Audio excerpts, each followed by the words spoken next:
Natasha calling disturbance of the mental with her bipolar uncle, bipolar.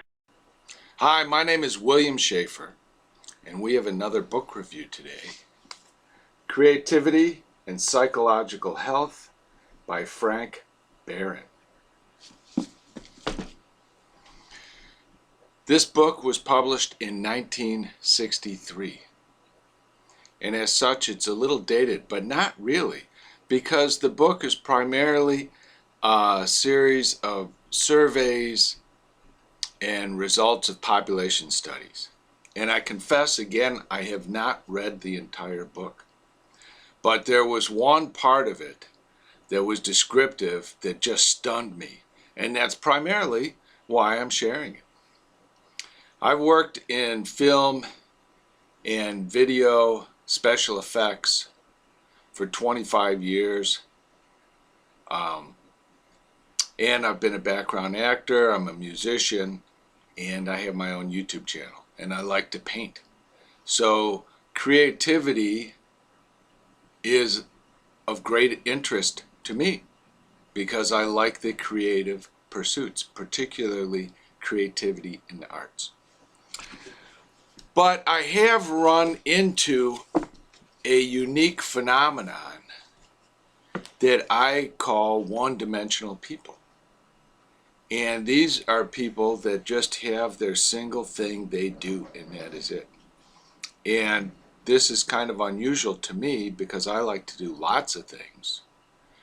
And I always a little bit assumed, this was curious. Like, I don't know what I assumed. At times I assumed I had a problem, and at times I assumed that they had a problem. And these type of directional, one-dimensional people tend to be much more successful, in my limited experience, in corporate environments, in large group activities, because they fit in a niche very well and they feel very comfortable in that niche, whatever it is. Anyway, the book is a lot about psychological health, mental health, and correlating it with different aspects of creativity. And that's what this chapter is on here. And it's complexity of personality and creativity.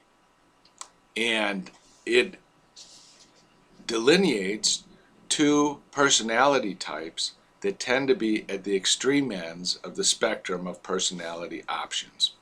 And the one is high scores on complexity. And they tend to feel this way. The unfinished and the imperfect often have greater appeal to me than the complete and the polished.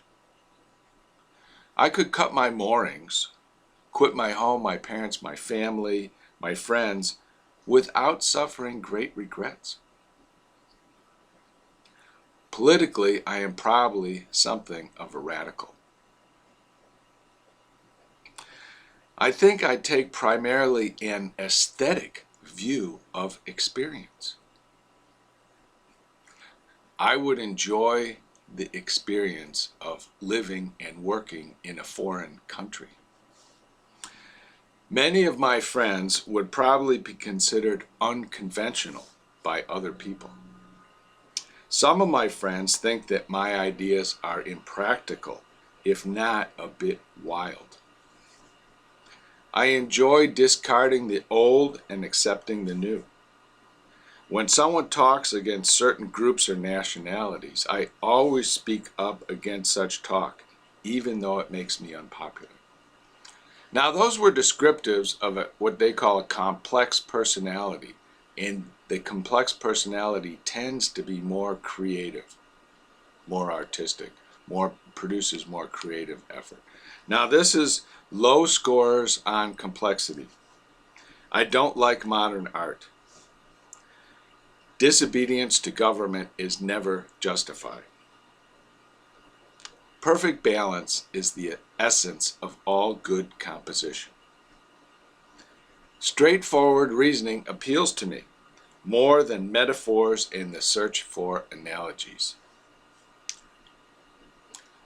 It is a pretty callous person that does not feel love and gratitude toward his parents.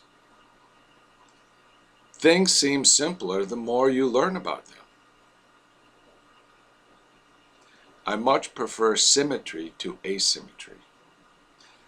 Kindness and generosity are the most important qualities for a wife to have.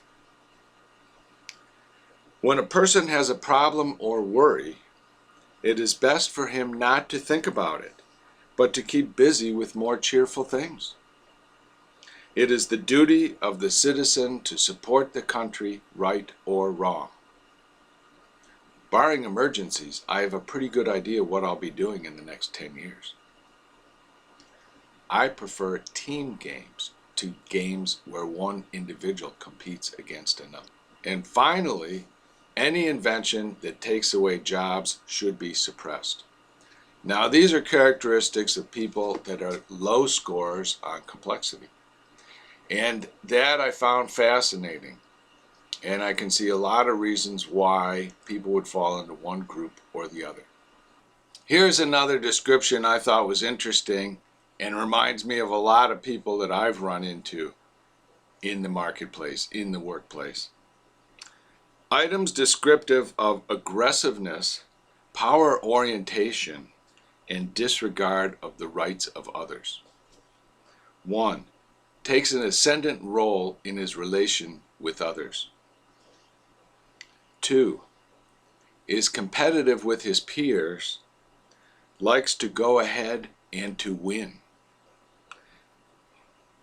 Emphasizes success and productive achievement as a method for achieving status, power, and recognition. 4. Is hostile and aggressive in his personal relations. Manipulates people as a means of achieving personal ends. Opportunistic. Sloughs over the meaning and value of the individual. Is rebellious towards authority figures, rules, and other constraints. Is sarcastic and cynical. And this is descriptive of someone who is aggressive, power-oriented, and disregards the rights of others. Anyway, the book is Creativity and Psychological Health by Frank Barron, and it's a fascinating reflection on the different types of people we have in society and the different spectrum of effectiveness of mental health and creativity. Thank you, and leave your comments below.